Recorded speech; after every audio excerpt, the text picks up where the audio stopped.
Lembaga Perlindungan Saksi dan Korban atau LPSK menolak pengajuan perlindungan AG, pelaku sekaligus pacar Mario Dandi dalam kasus penganiayaan terhadap David. Ketua LPSK Hasto Atmojo membeberkan alasan LPSK tolak pengajuan perlindungan tersebut. Status hukum pemohon sebagai anak yang berkonflik dengan hukum tidak termasuk ke dalam subjek perlindungan LPSK yang diatur dalam pasal 5 ayat 3 Undang-Undang Nomor 31 Tahun 2014. Menurut Hasto, penolakan permohonan perlindungan itu merupakan keputusan sidang Mahkamah Pimpinan LPSK.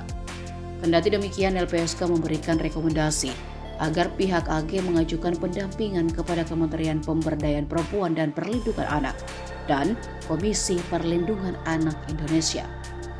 Seperti diketahui, AG ditetapkan sebagai pelaku atau anak berkonflik dengan hukum karena keterlibatannya dalam penganiayaan yang dilakukan oleh Mario Dandi terhadap David.